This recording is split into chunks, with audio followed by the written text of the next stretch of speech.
6, 5, 4, 3, 2, 1. Hello and welcome to a special Cloud Connection edition of the 9s presented by AT&T. We're looking back at some of our best Cloud Connections interview moments from this past year, and I have my equally wonderfully dressed co-hosts, Montecristo and Uber, to help set these up.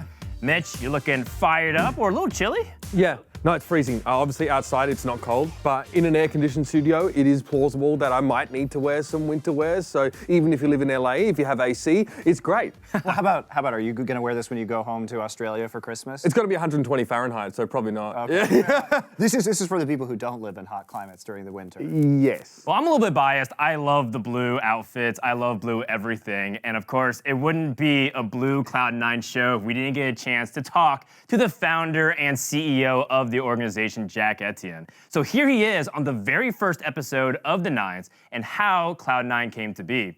Also, we apologize for Jack's scruff doing its best DJ impression, scratching the mic. So a lot of people are getting into the esports business, obviously. We see new endemic and non-endemic teams popping up all of the time. You've been here for, a medium length of time in esports, like half the time as everybody else that you're sitting with right now, but a good amount of time. So is having an esports team as glamorous as it seems? I don't think I got into esports thinking about, wow, this would be glamorous. This is a really sexy thing that I want to be a part of. When I did it, I kind of fell into it. I was introduced to Andy Din from TSM, and he needed some help learning how to make money with his website. I was running an ad sales division for Crunchyroll, so I was in a good place to actually help him with that business. And once that got off the ground, he was really focused on esports, and I started to go to some events with him, and I saw the energy of the crowd. I love the competitiveness of the game, and I realized wow, I love this. I want to be a part of it.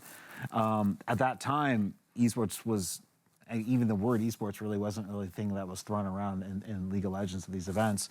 And I definitely was something that I fell into and loved just the competitive nature and the excitement of the fans. So it definitely wasn't like how sexy this game is. It was just a love of the actual passion behind the game. So for new owners, or to me, who had a disastrous run as an owner, what pieces of it? What pieces of advice would you give to new or disastrous owners? Oh yeah, well I think one thing that people don't realize is that, yeah, it looks great on stage. It's really fun interacting with the players, but there's so much work that goes on behind the scenes that is not fun. That is not like, it's not really fun to make sure you have good meal prep for your players, that they're waking up on time, they're getting to places at the correct time, having all of the social media functioning well. It's a lot of work, but if you love helping people achieve their goals, it can be, fulfilling. This is a tweet. Says Montecristo, right? In 2013, writes, I think Quantic is the best team in the NALCS this season. Solid team fighting, tactically sound, good champion pools, not great, for the meta. Thoughts on this tweet, Jack? I think he was right. So to contextualize this for people, I brought this up because this was actually right before Jack purchased the Quantic roster, which became the original core of C9, which in their first split went on to win the LCS. Yeah. So it was pretty prescient from me, right? Yeah, I mean, and it really was. And you didn't see the scrims. I was watching them play against TSM because I was at TSM at the time, and it was destruction. Like, it was terrifying because this challenger team, like, it should have usually. Back in the LCS early days, you'd only scrim other LCS teams. Yeah. But then we would take, give a couple scrims to these challenger teams, and they were wrecking us. And I was like on the phone with other teams, like, hey, have you guys played Quantic? Like, yeah. Like, how will scrims go? Like, we're getting wrecked. I'm like, oh, us too. What the hell? These kids are good. And when I had the opportunity to pick them up, when Hai came to me and said, hey, I think, I'd like to play with you. I had another project going. I actually had already, literally just a few weeks before, purchased a team called GGS. And, wait, that's his GGS? GGU. Good GGU, sorry. That was a double slip. GGU, but that didn't end up working out. Those players wanted to play for the Slans, and so it was one of these opportunities where they wanted to play for the Slans. I'm like, here you go, and I want to play for me. Well, so it worked out great. How much did you pay for the Quantic roster? I paid. Enough time has gone by. I suppose I could talk about it. I paid $10,000 twice, and so how that happens is a little weird. So, I paid. I worked out a buyout like agreement with one of the owners, and everything seemed great. But there was two owners of the team, and the second owner was like, "Hey, you didn't include me in this whole negotiation. I actually am not okay with the amount you did.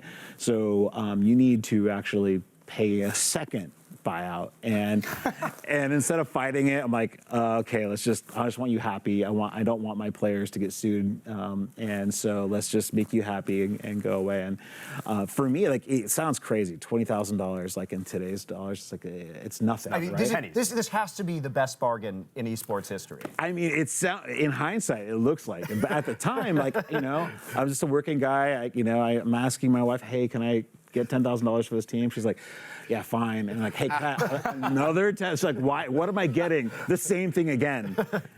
What? but we won't get sued. And she's like, okay, do it. Yeah, it was, but that was, interesting time, and it was a remarkable opportunity. And I do wonder, like, what would have happened with Cloud9 if I had stuck with GGU? Because I still had planned to go get a Dota team. I still planned to jump into Hearthstone.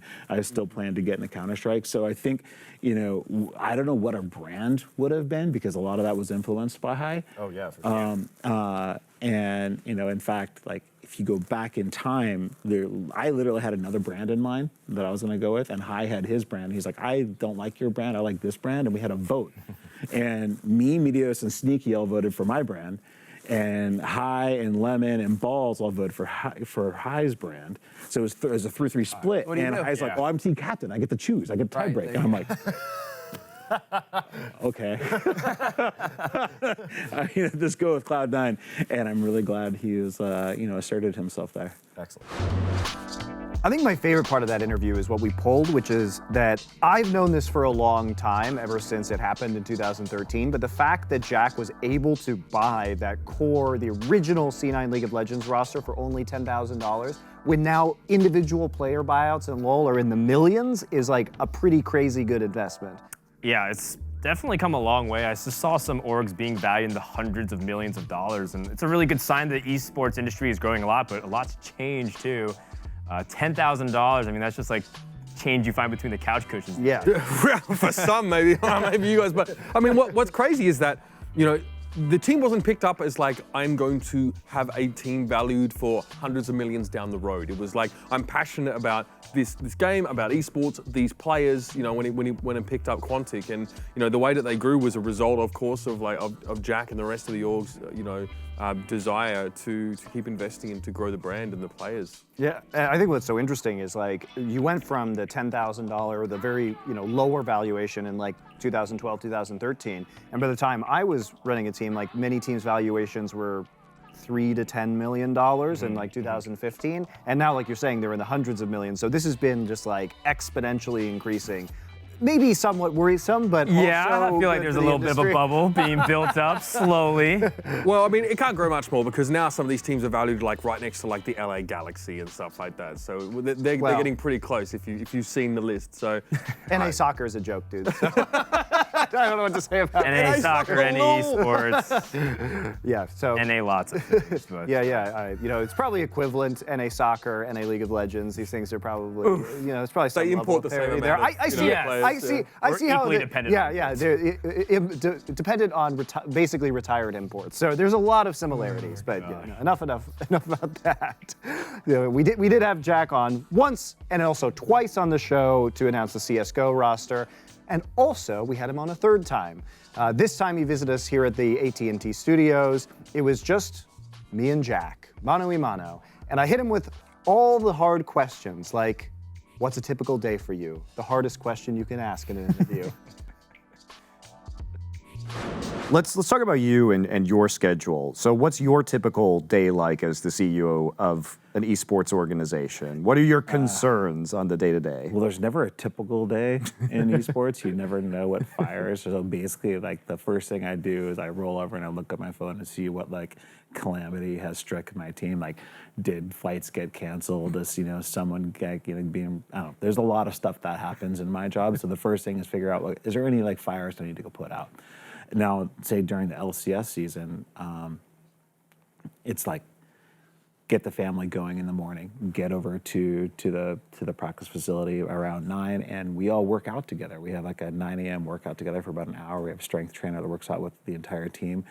We're at this point, our team has really grown because not only do we have our 5 LCS players, we have our 5 academy players, we have 5 coaches now, we've got 3 managers. So when all of us are working out together with a strength trainer, we're like a little mini army cruising around. And a lot of what we do is kind of CrossFit stuff. So we're out taking a walk together, and it looks like, as you can imagine, 20 people walking down a neighborhood. People are like, what is going on over here? Why is that mid-40s dude with a bunch of people who are 20? Is this like some sort of summer camp? What's going on? And I've actually gotten that question. But that's my mornings. I start off with a workout with the guys, make sure that the scrims are going off well, and then I move into okay, now that everything's kind of functioning with my competitive side, I go into okay, what partners do I need to talk with? What type of players do I need to be looking to sign? What games should I be involved in? There's a bunch of other stuff that goes on like in the middle of the day. And when you decide new teams to pick up, what is that process for you? How do you identify a game that you want Cloud9 to be involved in? Yeah, so I get kind of this question a lot, and just because a game is really popular on Twitch doesn't necessarily mean it's a good esport. And so a lot of what I need to understand is like, is there... Interpret that how you will. Yeah, and I'm not going to go into the details, but... He's not going to name names, but you know what he's saying. You know what I'm saying. You know what he's thinking. So the thing is like, you got to decide, like, is the spectator client that's been developed for the game, is there a spectator client? If not, is this a game that your fans can follow, not just like from one perspective of one player, but all the players in the game? And if you see like a game that looks like a quality esport and there's a large player base and people really like watching it, Cloud9 needs to be a part of that. So if it checks all those boxes, I'm going to be part of it. I'm going to need to be. If it doesn't, but it's super popular, I still need to think, is there a play for Cloud9 where my fans will still get excited and it's still interesting for Cloud9 to be a part of it as far as the reach that we have. So there's a variety of questions there. Additionally, something that always goes into it is how engaged is like the developer / publisher with esports, because if they don't really believe in esports as a product, it makes it a lot harder for me to engage with them. Well, isn't there the other side of it though, with a company like Valve that has very little to do with their esports scene, but still basically they let the tournament organizers and the teams sort of operate things, right? Yeah. So there's that side too, if you have a lot of control over it. Yeah, and I guess what I would say with Valve, like they may not be running all the tournaments, but they believe in esports, so they give tools to the folks who are going to do that work. Right. So that's another way to look at it.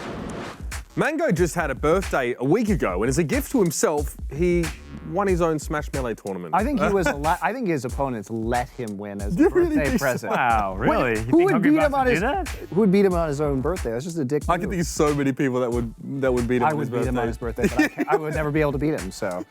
I mean, yeah. But, so was that a gift? I guess, I think he'd hate to see it that way. But I'd say the best gift that he got this year was coming on our show. The boys, Big Chillin', the couch, the blankies, whatever you need. We got scarves. He loved it here, I'm sure. Best show ever. He wishes he was under this blanket. Right? No. We got our birthday gift right here, or perhaps you're just really happy to see me. The GOAT had some interesting thoughts on Melee and other fighting games. So go ahead and hear a little bit from the man yourself. Mango! We have C9's own Super Smash Bros. Melee god, the kid, the GOAT, the Mango here today. Smash Bros. Melee's been around since 2001, and the Smash Summit 8 event this past weekend had around 60,000 viewers during the finals. Mango, can you describe to the non-Smash fans out there what made you fall in love and stick with Melee over the years? Why does it have the competitive staying power that it does, do you think? I think, like even you guys probably, I think like the thing that people like most about Smash is that everyone's played it at one point. Like, especially like I know a lot of college kids played it. I started playing when it came out, I was like 12. Went to my first tournament when I was 14. Won my first big tournament when I was 15. So I've just kind of stuck around with it. The best way the way I describe Melee to like, somebody who doesn't really know, it's like, why do you still play it? Like I've been playing for like 13 years competitively, just pretty much half my life. And people are like, why do you still play? Blah, blah, blah. It's just like, you can be there's like no ceiling on how good you can be. Like even now I think I'm good, but I'm like, I can be like 10 times better. And like every day I play, I like learn something new, and I'm just like always bettering my gameplay and like being a better player. So like I think the reason it's so fun, and like Smash players are kind of psycho and we just kind of torture ourselves because we're all just trying to like be perfect, but it's impossible. So we're like all chasing this like impossible dream, but that's like why we stick to it. Putting like in the reps. even just for that 1%, it's like no, I just want to be like as perfect as I can. So I think that's the only reason it stays so much fun after all these years, because I just feel like I want to play another 5 years just because I want to see when it's all said and done how good I got. There's all this uncharted territory. Yeah, no, it's crazy. So like, I'm just playing to see like how good I can be. Like I know I can be 10 times better than I am now. So I think that's a real good appeal. I think most people who play like have that feeling, and I also think it's a fun game to watch. Like even if you don't, I think it's pretty like simple to understand. Yep. Like if you don't know what's happening, percent, knock them off. So like, it's just got a lot of little good things going for it. So, all right, what's your second favorite fighting game or franchise to play then, if at all? I actually don't like fighting games very much, like playing You heard it them. here first. I'm not a big fighting game guy. If I had to pick, like I like watching them, like Street Fighter, Marvel, like all that All right, stuff. what about like any other game? Just what's your second favorite game then? I'm a CSGO player. Yeah. All right. I'm a CSGO player first, and then a Melee player. I hear there you go. C9 CSGO could use some new players. PDK, get on this, mate. Make the calls. But no, like if I wasn't a Melee player, I'd probably be a CS player. I played CS when I was 12. I love Counter-Strike, but I play it when I can. But for fighting games, I like Marvel 2 is probably my second favorite one. Again, like I don't really like playing them because when I play a fighting game, because in Melee, like even when you get hit, you have control and you have like defensive options. But in like traditional fighting games, you get hit and then you just get comboed. Yep. To me, that's like a huge turn-off after playing Melee for so long. Getting locked in that. Yeah, it's like I get hit and then you can even just put your controller down and it's just like you wait. Like to me, that's a turn-off. That's why I like watching it, but I could never play it for that reason.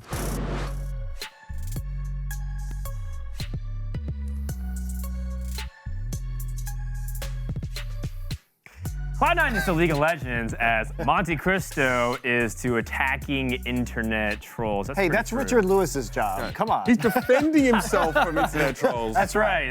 Montecristo is your gateway flaming fanboys on the internet. If you want to level up, you start talking to Thorn and Richard Lewis. Well, speaking of Thorn, you can't have really have a Cloud9 show without a little trash talk and a little bit of League of Legends, or as they wrote in their script, Little League. We've covered the LCS, Riot, and Worlds along the way here at The9s with numerous players and personalities dropping by the studio. So let's take a look at this episode when the meme queen Avalie May and Cloud9 top laner Licorice did a review of their On Cloud9 intro. Oh, there's also a farming simulator bonus at the end. Turn away if you're not a weeb.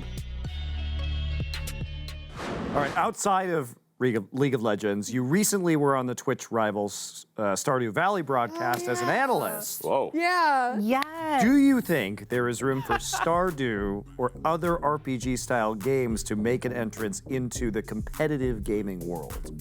You can make anything competitive. Like, I did not think that there was a way that you could actually do a formal competition around Stardew. I would joke with friends where I'm like, boy, you do not know my golden parsnips. Like, I will smack you up with my golden parsnips. Like, come at me. But I mean, there is competition for everything. So I think that, what's another random game? Fire Emblem Hero, or Fire Emblem Three Houses. Farm Simulator has one now. Farming Simulator has one? Has a well, let me league, talk yes. about my waifus for a second, okay? Because everyone's on the Fire Emblem hype train. Make a competition for that. Whoever can recruit the most waifus and husbandos in the shortest amount of time wins. That's my new proposed Twitch rivals. Somehow I feel like I just don't know anything about games anymore.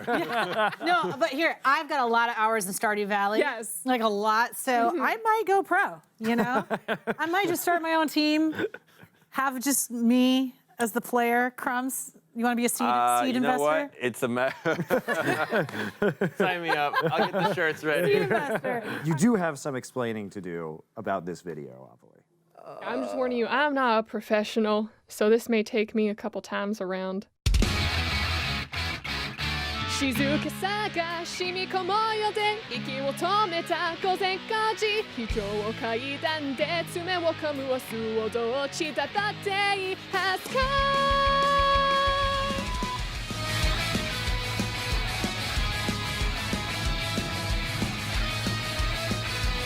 Sono chino sadame. Amelie, no. No JoJo. My hero. Joe!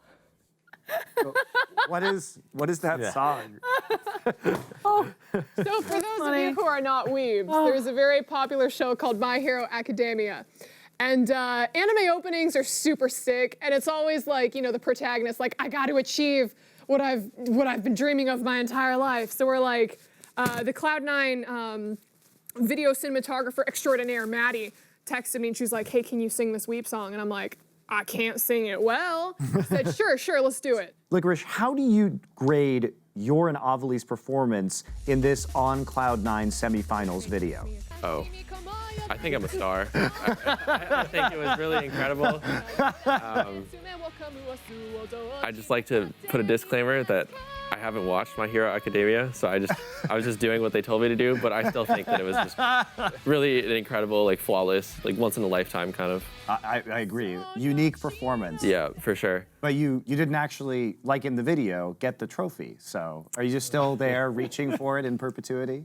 Yeah, you know, pretty much. And finally, you might have played Stardew Valley. You might have remember the delight that was Harvest Moon. But what do you know about the Farming Simulator League? Big news out of the agricultural sector of esports. John Deere farm equipment manufacturer is the newest team in the Farming Simulator League. Frodan, your thoughts on the competitive simulators as a broadcasted event. Specifically, let's talk about Farming Simulator. Oh man, I gotta admit that I thought that this was an Onion title for like a news article, and then it turns out it was a real thing, 100,000 euro on the line for Farming Simulator. And you know what? I'm in no position to judge it. I think it's fantastic. I just can't believe it's real. I 100% am gonna watch this, by the way. I really want to know what a Farming Simulator tournament looks like. It's probably exactly how it sounds. I know, it sounds great. I'm gonna They watch farm it. stuff, and whoever has the best farm wins. Well, there's a reason why we're here. We have our expertise, but why are we talking about Farming Simulator when we actually have a digital farmer in the studio? Connor, producer on our show, has apparently we're not lying to you, played Farming Simulator and is a fan. Why did you download Farming Simulator, and do you actually like this game? Yeah, I love this game. I just love simulator games. They're super relaxing, therapeutic. What is like the drawing factor? Like when you saw this game come out on Steam, what was you being like, all right, I have to play this game right now? I'm just like a gearhead. Like I love the big tractors, you know, and the tillers. Love that. Do you play country music while you're doing it as well? Yeah, occasionally. Occasionally. Usually I just like to listen to the nature. Okay. I love it. I'm gonna play this game now for sure. Now, are you gonna watch the FSL broadcast when they go live? Definitely. And you know, I've been wanting to stream for a while now, so this might be my in. Cloud9, if you're out there and you're looking to sponsor a team, our boy Connor's got you. Look, I'm all up for more simulator broadcasts. That's all I'm saying. Like, I think this is a really interesting competitive space. I know nothing about this game. I am going to learn. I have been inspired. Sure, and then we can have esports news show simulator coming in 2020. Incredible. Recently, we had on Cloud9's new LCS jungler, Blabber. We asked him how Jack's league skills were and what it's like playing for Reapit. He had some interesting answers, which might make your head turn.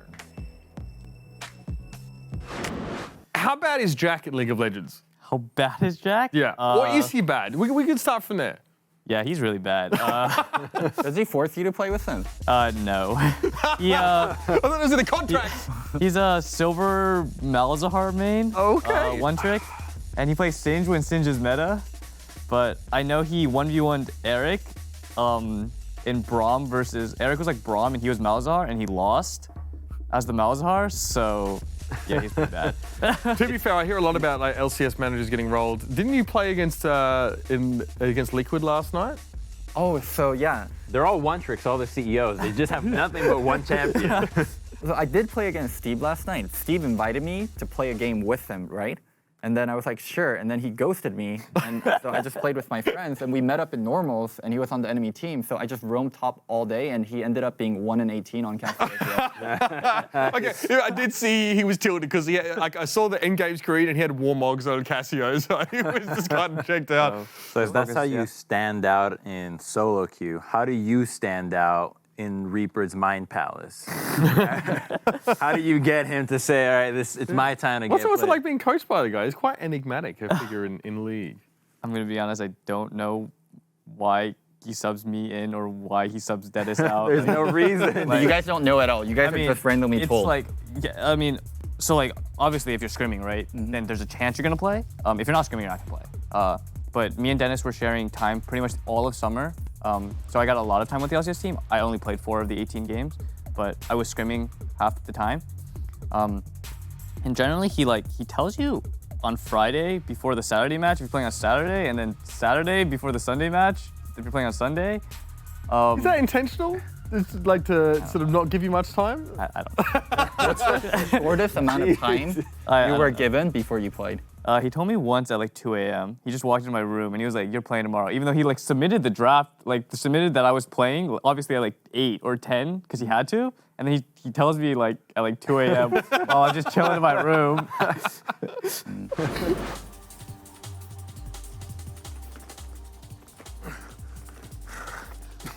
We had a lot of fun with the last segment of our show this year, One for the Road. And they were honestly even better when our guests stuck around to join in on the hijinks.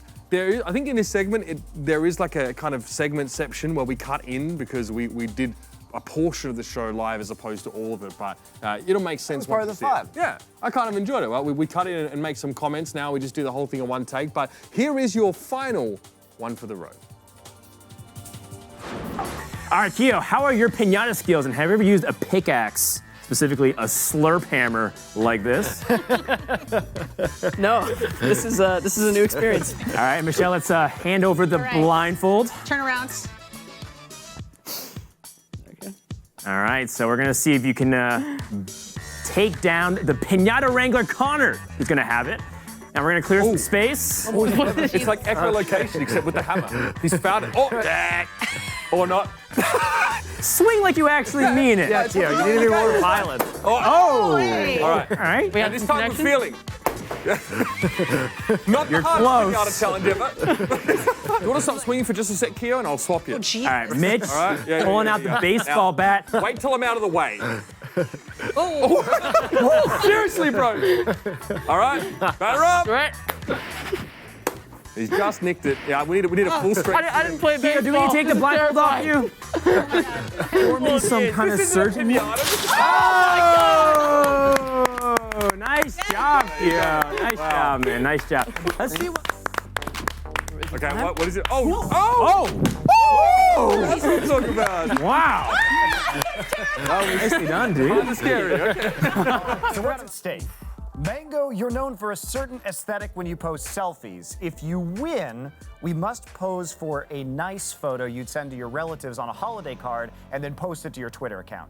If we lose, you can direct and stage us all together for a group selfie that we must post to our Twitter accounts. So we're gonna be playing a 2-stock melee match. Of course, not on a CRT, input delay central. Poggers. Indeed. So we're gonna get rolling with this. We're gonna play on Pokemon Stadium. Friendly fire is on, so we can hit each other on the blue team. Ready? We're ready. I'm worried we're gonna hit each other more than we're gonna hit. You're gonna hit. What do you mean? I'm going for Monty. What do you mean? I believe I have first one. All right, can you not? All right, listen. Guys. Oh. Oh, you can actually short hop back here and it's the same as in Ultimate. I didn't know that. I haven't played. Pretty much, yeah. The thing of it kind of like Ultimate, but way faster. Oh, get out of the way!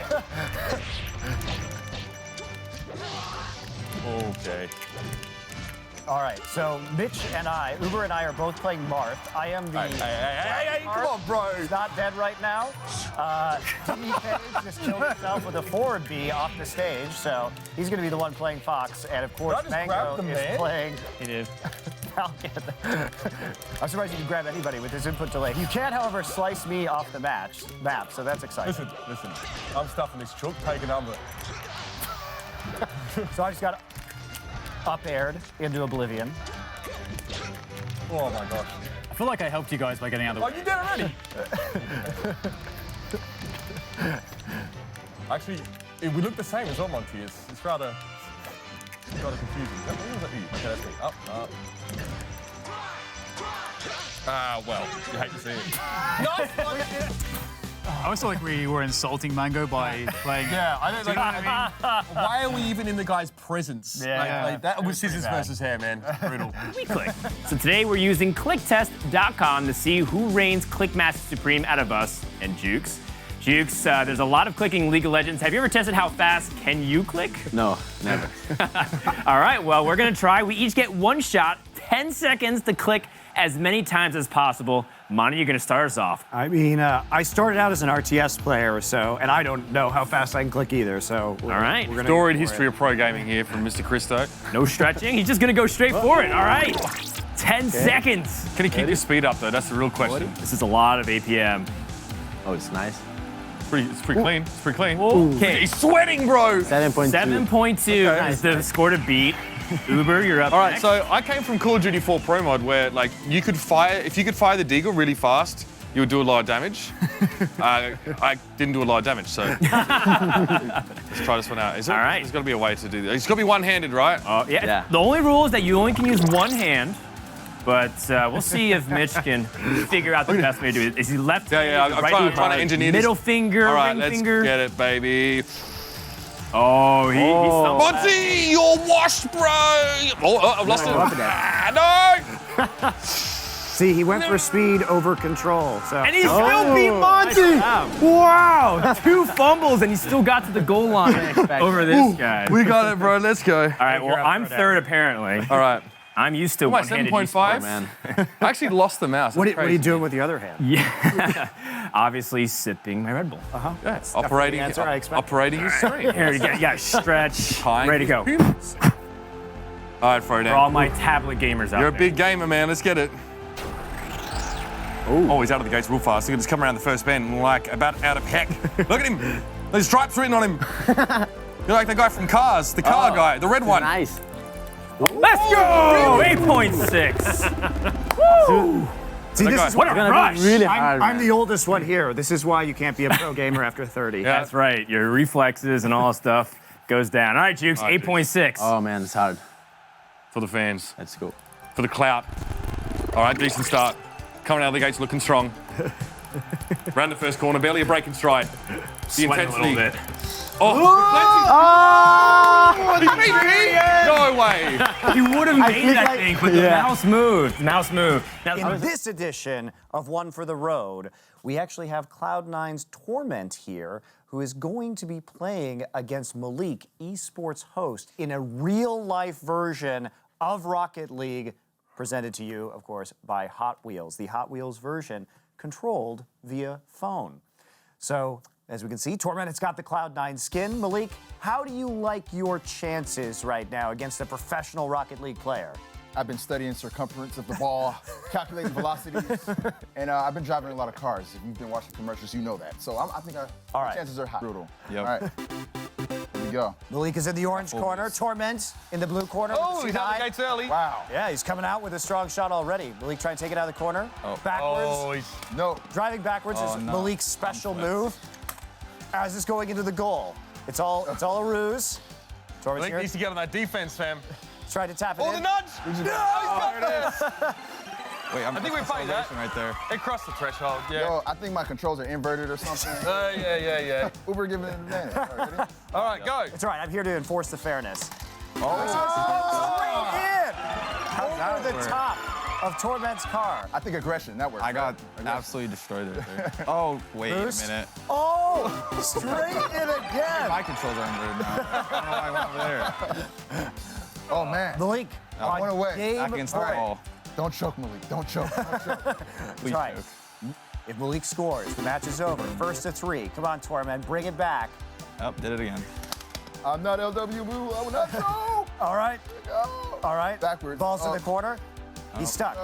He's got up the ramp. Come on, dude. Try to push it in. Oh my God! Oh, I got it went in. Wow, It's okay. real. All right. Next goal is going to win. This is it. Who is going to be wow. the That Rocket was League Hot brutal. Wheels champion? No. Torment. It's on He's the going stretch in. zone. He's going. No, he crossed my The lane. ball just automatically rolls there. Come on. I think the surface is a little tilted or something. Yeah, you know, thank you. Yeah. Thank you. Thank All you. right, that is it. That was 3. That was 3, but that was a very close match. So Torment is going to be our winner. Congratulations. Thank you. You did take home the inaugural The9s Rocket League Hot Wheels Championship, the rarest of all achievements. We've got a replay here of your winning goal. Arguably, I think it was just the spin of the ball. I think you put the right amount of spin on it. I threw the curveball. And That's right. man. It That was spun straight, but very well played by both of you. And that's almost it for this show, Us and the 9s, presented by AT&T. But first, did you, our legion of 9s fans, have any favorite moments from the show or Cloud Connection guests from this past year? Let us know in the chat with #Puma, and you could win some Puma swag if you are at least 18 years of age and live in North America. So I gotta ask, Monty, Uber, what were some of your guys' favorite moments on the show? I liked whenever Monty was on. That was my favorite part personally. I thought it added a lot to the show overall, so. What about that guy in chat who was spamming vote for Monty or Monty was right? I think his username was Montecristo. Yeah. Wow. No really relation. weird coincidence. No relation. I mean, look, like, Monty has put numbers behind his name to distinguish himself. I really loved the episodes where they paid Mitch Leslie to come and be on the show. That was great. My favorite interview was with Cloud9 CSGO's coach James. I thought that was so fascinating. He's a really educated guy, and the take that he gave us on how they're developing their players, and we got a unique chance to look into the team as they just set off at the start of a new iteration of the roster, right? So you hear about how he sets ground rules, how he sets a culture. That stuff fascinates me. I thought it was a great interview. Rip that roster. Yeah. My favorite moments are when we do the fun One for the Road guest segments, including Pinata Shenanigans with Kia, or my personal favorite, which was the APM testing clicking game, where I blew all of these esport consultants and analysts away. Look, even Jukes couldn't stand up to the one-handed esports specialist. That's me. Yeah. I mean, the one-handed, I'd rather be a two-handed esports specialist generally, but that's also fine. I'm just old and have old reflexes. What about us getting ruined by Mango at Smash? Yeah, when I wasn't here, although I feel like he would still crush us, but I felt like we would have had a fighting chance at least. We had 2 Lucina players, we just got dumpstered, bro.